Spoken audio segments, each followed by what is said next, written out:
Herkese merhabalar, kanalıma hoş geldiniz arkadaşlar. Umarım iyisinizdir. Bu akşam sizler için güzel bir boyunluk çalışması yapacağım. Yine bunun için daha önce kanalımda çalıştığım hem kadın hem de erkeklere uygulanabilecek bir beremiz vardı. İzleyen arkadaşlarım mutlaka biliyordur. Aynı teknikle ve yine aynı iplikle bu beremize uygun bir boyunluk yapacağız. Bunun için elimde gazal rock'n'roll yünü var. Ve bu ipime uygun olacak şekilde 5 numara yün tığım var. Eliniz çok kalınsa burada 6 numara bir tığ da tercih edebilirsiniz. Ayrıca illa bu yünle çalışmak zorunda değilsiniz. Elinizde olan en az 100 gram ağırlığında bir çile yününüz olursa istediğiniz her kalınlıkla bu boyunluğumuzu uygulayabilirsiniz. Görüntüsü gerçekten çok güzel. Özellikle herkes bu modeli şiş örgüsü olarak algılıyor ilk gördüklerinde. Düzü tersi var ama örgü bilmeyen ya da kullanmak isteyen düzünü tersini de rahatlıkla kullanabilir.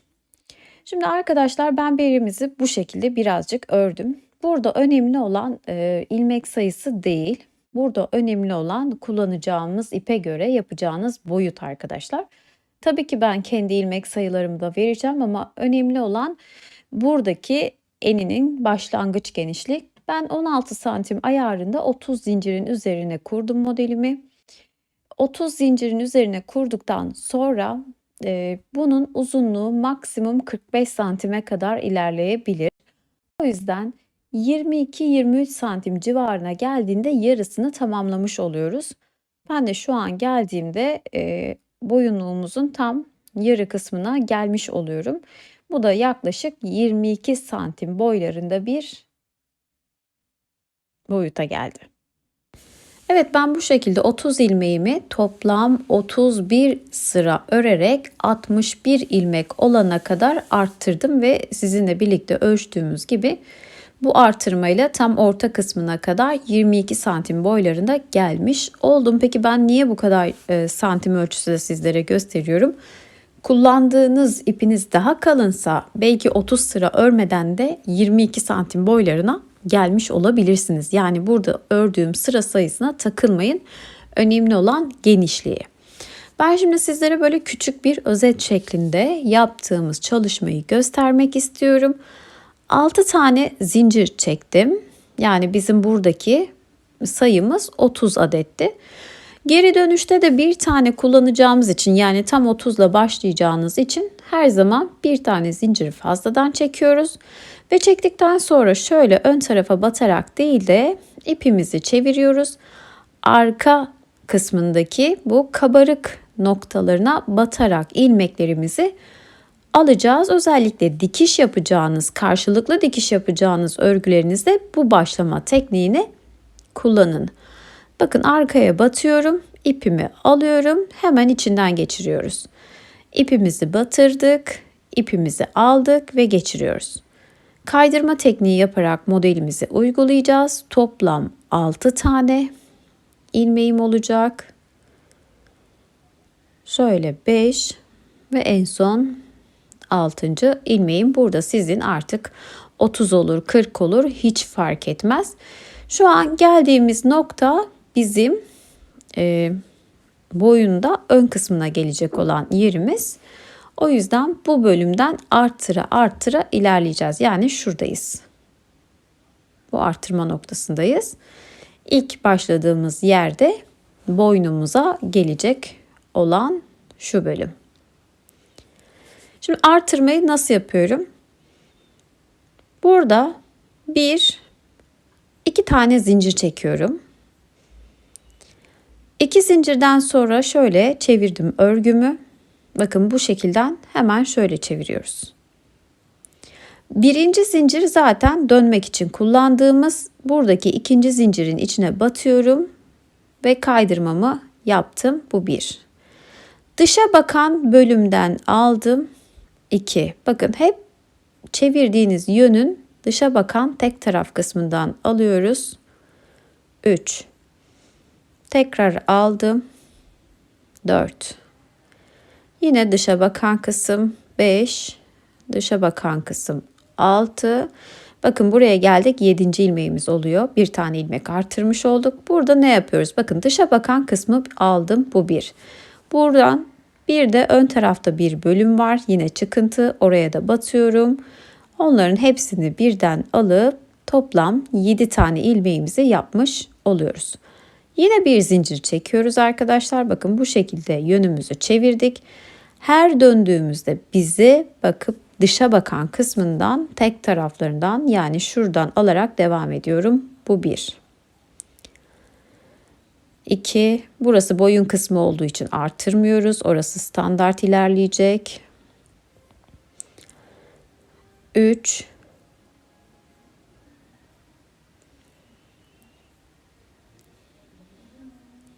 4.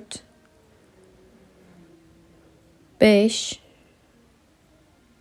6 ve 7. ilmeğimizi de örüyoruz. Yine burada her zaman aynı teknikle artıracağız arkadaşlar.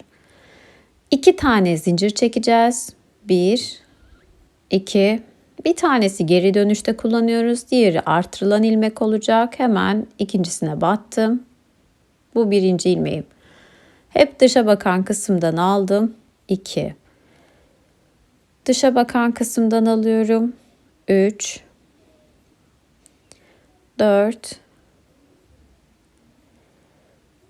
5. Şöyle ipimi biraz çektireyim. Bu ipin çok rahat gelmesi gerekiyor arkadaşlar bu örgüde. 6, 7 ve bakın en son ilmeğim yine artırmayla 8. ilmeğim oldu. Yine bakın tek tarafını alıyorum bu son ilmeğin. Tek tarafını aldıktan sonra burada kapatmıyorum arkadaşlar. Özellikle bu şekilde alın, çünkü yaptığım teknik gerçekten muntazam bir sonuç veriyor. Şimdi şöyle ince bir tığla göstermek istiyorum. Bakın bu son ilmeğim.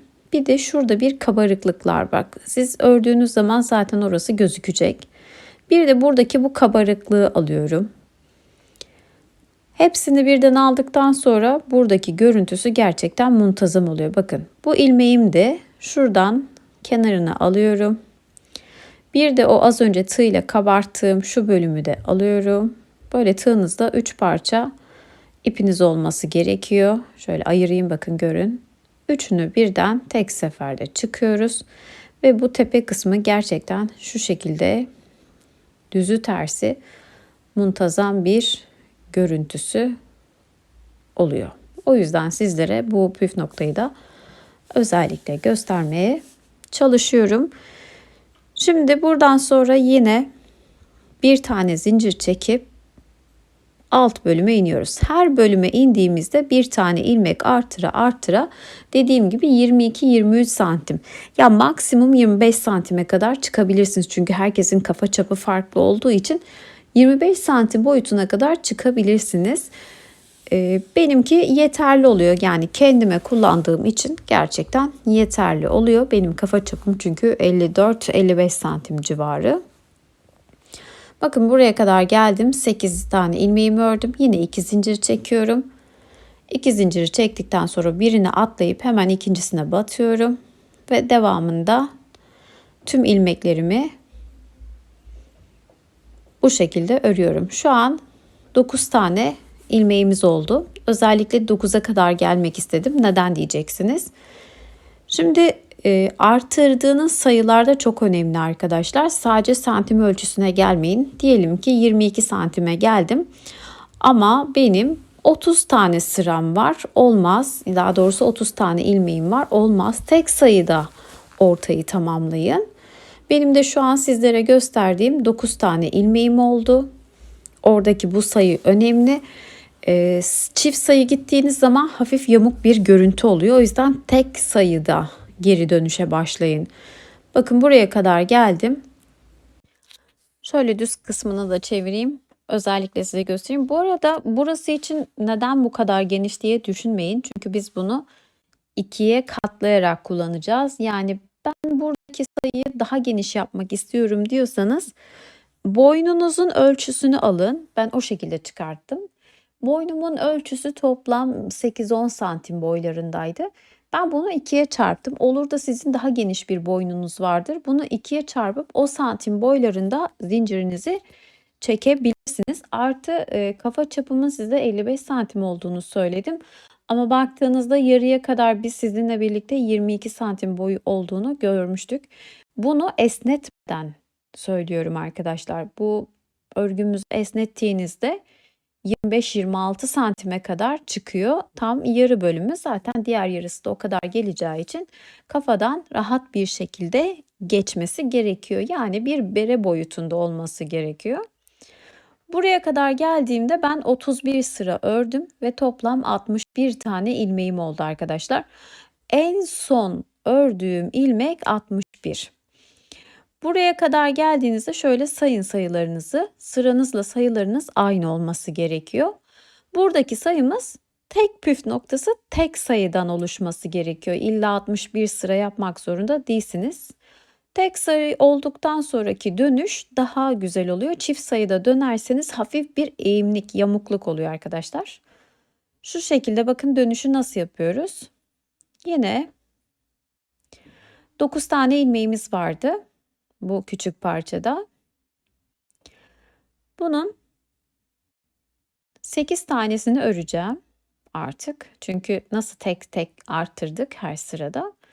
Şimdi her ilmeği tek tek bırakarak geri döneceğiz. Yani bakın şurada 2 ilmek gözüküyor zaten. Şöyle yaklaştırayım. Bu 2 ilmeğin yine birincisini örüyoruz. Ve bu bir tanesi kalıyor. Bu bir tanesi kaldıktan sonra bir tane zincirimizi çekiyoruz ve geri dönüş yapıyoruz. Tek zincir çekiyoruz artık. Hemen ilmeğimin içine battım ve döndüm. İlmeğimin içine batıyorum, döndüm. 2, 3, 4, 5, 6, 7 ve bakın tekrar burada 8 tane ilmeğim var. Önce ucuna batıyorum. Sonra buradaki bölümden ilmeğimi de alıyorum ve üçünü birden topluyoruz. Dönüşleri de bu şekilde yapacağız arkadaşlar. Dilerseniz yine gelelim. Bir zincir çektik. Bakın bu 9. ilmek ortada dönüş ilmeği olarak kaldı. Yine bir kez daha gösterelim. 2, 3, 4, 5, 6 ve şimdi de 7. ilmeğimi örüyorum. 8.'yi orada bırakıyorum arkadaşlar. Bakın buradaki ilmeği örmeyeceğiz. Sonrasında bir zincir ve geri dönüş. Bakın bu şekilde 6, 7, 8, 9 yaptık. Sonrasında yine 9, 8, 7, 6 şeklinde üçgenimizi oluşturuyoruz. Benim de buradaki zaten ilk dönüş sıram olacak. Toplam 61 tane ilmeğim var. Alt bölüme doğru indiğimde burada 60 tanesini örüyorum. 61.'yi bırakıp bir tane zincir çekip tekrar geri dönüp artık dönüş yoluna ben de geçmiş oluyorum arkadaşlar. Burada niye mutlaka eleştirecek arkadaşlarım çıkacak? Niye büyük parça üzerinde göstermedin? Bakın kısa bir parça üzerinde bile 25 dakikalık bir video gerçekten ben de izlediğim zaman çok sıkıcı oluyor. Bence ne kadar pratik olursa o kadar daha güzel olduğunu düşünüyorum. Şimdi buradan sonra yine 60, 59, 58 diye toplam 30 tane ilmeğim kalana kadar aynı işlemi tekrarlayacağız ve ondan sonra parçamız bitmiş olacak arkadaşlar. Ve tamamen bitmiş haliyle bu şekilde geldim arkadaşlar. Burada da en son 30 tane ilmeğim kaldı ve boyun bölümünde artık burayı bitirmiş oldum. Santim ölçüsü de verelim. Tamamen bitmiş hali kaç santim? Fakat tam geri dönüş yolunda 50'şer gramlık yünler olduğu için ipim bitti. Yeni ipime taktığımda ilk kullandığım ipe göre yeni ipim bayağı bir ince çıktı arkadaşlar. Hafif bir renginde de ayrım yaptı. Belki kamerada görmüyorsunuz ama hafif bir görüntüsü var. O yüzden toplam 42 santim boylarında görünüyor ama esnettiğimizde kafadan çok rahat bir şekilde oluyor. Yani dediğim gibi sizinki de şu an 44-45 santim boylarında olması gerekiyor yaptığınız boyunluğun. O da esneme ile birlikte kafadan rahat bir şekilde geçiyor. Şimdi arkadaşlar buradan sonra dikişini yapacağız. Bizim bu boyunluğumuzun düzü tersi var. Şöyle ilmeklere baktığınızda V şekli olarak düşündüğümüzde tersine V'ler ters oluyor. Düzünde tam duranlar düz kısmı oluyor. Ama ben o kısmını daha çok beğendim diyorsanız tabii ki istediğiniz bölümü kullanabilirsiniz. Ama biz düzünden bu şekilde beremizin dikişini yapacağız. Neden düzünden yapıyoruz? Çünkü biz boyunluğumuzu katlayarak kullandığımız için ters kısmı görünüyor ense bölümünde. O yüzden dikişin iç kısmında kalmasını istediğim için boyunluğumu bakın böyle katlayacağız. Katladıktan sonra kullanacağımız için burada görünen bölüm beremizin ters kısmı. O yüzden dikişimizi boyunluğun düzünden yapıyoruz.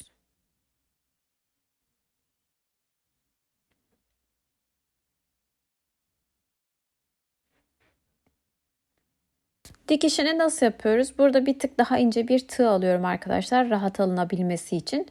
Şu an üst bölümde ve düzündeyim. Buradan itibaren 30 tane ilmeğimiz kaldı ve ense bölümüne geldik. Karşı taraftaki yine başlangıç noktasına batıp içinden geçirerek buraya bunu sabitliyorum. Bir tane zincir çektikten sonra şöyle ikisini karşılıklı koyup çeviriyorum arkadaşlar. Tüm ilmekler zaten 30'ar ilmek olduğu için karşılıklı bir şekilde gelmesi gerekiyor. İki tarafında ilmeklerini bu şekilde V şekli olarak düşünün. Şimdi benim tarafımdaki bu ilk bölümün bakın şöyle yaklaştırayım iyice. V dediğim noktası burası. Şu ikisi 2 ilmek. Ben buradaki bölümün dış kısmından yani şu an benim tarafta olan bölümden alacağım. Bana olan dış kısmı. İçtekini tekini bırakıyorum. Şimdi karşıya geldim. Karşıdaki de şöyle gözüküyor. Onun da dışa bakan kısmı yani en dış kısmını alıyorum. Onu da bir tane içinde bırakıyorum. Buraya bırakacağız. Buraya alacağız. İkisini battım. Ve kaydırmayla devam ediyoruz. Yine bakın dış kısım yani bana bakan tarafı karşı tarafa geçiyorum. Onun da şöyle karşı kısmı.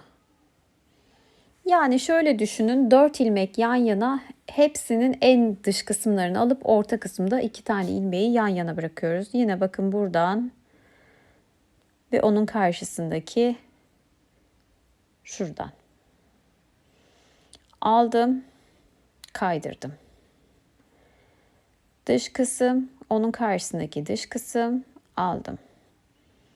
Bunun dıştan, karşı taraf dıştan kaydırıyoruz. Evet bakın bu şekilde bütün ilmekleri karşılıklı alarak dikimimizi yapıyoruz. Bakın burası düzü, burası da tersi. Bizim için görüntüde olacak yeri burası. Şimdi sonuna kadar aynı şekilde dikelim. Ve bitmişi bu şekilde oluyor arkadaşlar. Bakın burası şu an boyunluğumuzun dediğim gibi düz kısmı. Şöyle katlıyoruz ve ters kısım burada kalıyor ve güzel bir görüntüsü oluyor. Evet, şöyle elimizle düzeltip tamamen bitmiş halini sizlere gösteriyorum. Şuradaki farkı zaten görüyorsunuz arkadaşlar. Dönüş yolunda ipim gerçekten diğer bölüme göre ince çıktı. Hayır bu rengi de tamamen kendime ayırmıştım. Satmayı düşünmüyorum. Bundan başka örneklerde çalışacaktım. Onlu pakete gitmişim. İkisinin de farklı olanını nasıl tercih etmişim onu da büyük bir şans olarak görüyorum kendimde arkadaşlar. Umarım beğenmişsinizdir. Gerçekten çok basit bir, boyunluk. İnanın sabahtan oturup akşama kadar uygulayabileceğiniz bir örnek. Ben bir de daha öncesinden deneme amaçlı bunu ebruli bir yünle de çalıştım. Bu da elimde olan bir yünümdü. Gazal'dan bir tık daha kalın, orta kalınlıkta bir yündü. Sanırım Alize Motif'ti ismi yünümüzün. Özellikle dikiş kısmına bakın burada, tersinden diktiğimde düzünde güzel bir görüntü oluyor ama katladığımızda dikişi gözüküyor. O yüzden düzden dikmeyi bu şekilde yapıyoruz arkadaşlar. Zaten amacım burada herkesin istediği bir iple, elimde olanın aynısıyla değil, farklı yünlerle, elinde kalan yünlerle bunları çalışmanız. O yüzden sizlere özellikle santim ölçüsü verdim arkadaşlar. Attığınız ilmek fazla olur, az olur. Buna takılmayın ama 16 santime denk gelmiştir. Yeterlidir. Mesela 30 sıra örüp geri dönüşe başlamamışsınızdır. 20 sıra örüp geri dönüşe başlamışsınızdır. Mesela bu renklide olduğu gibi ben bu renkliyi 25 ilmekle başladım. Bu Gazal'a göre bir tık daha ufak oldu. O yüzden çocuklarda uygulayabilirsiniz. 25 ilmek yaptım. 25 ilmeği 55 ilmek olana kadar arttırdım. 55 ilmekten sonra geri dönüş yaptım. Enine genişlemesi aynı. Boyun kısmı biraz daha dar oldu. O yüzden çocuklarımıza uygulanabilir dediğim gibi. En güzel sonucu mezurayla ölçerek istediğiniz her iple uygulayabilirsiniz. Umarım dediğim gibi beğenmişsinizdir. Tekrar sormak istediğiniz sorularınız varsa yorumlardan bana mutlaka ulaşın. En kısa sürede size cevap vermeye çalışacağım. Örneğin düzüne tersine bakmadan bu ebruli olanı ben tersini düz olarak sanıp o şekilde uygulamışım arkadaşlar. Ama düzü tersi çok net bir şekilde belli oluyor. O yüzden videonun başına ne yaptığımızı göstermektense sonunda gerçekten bitmiş muntazam bir iş olmasını tercih ediyorum. Bir sonraki örnek videomuzda tekrar görüşmek üzere. Hoşça kalın, sağlıkla kalın. Kanalımıza abone olmayı, yorum yapmayı ve beğenmeyi lütfen unutmayın arkadaşlar.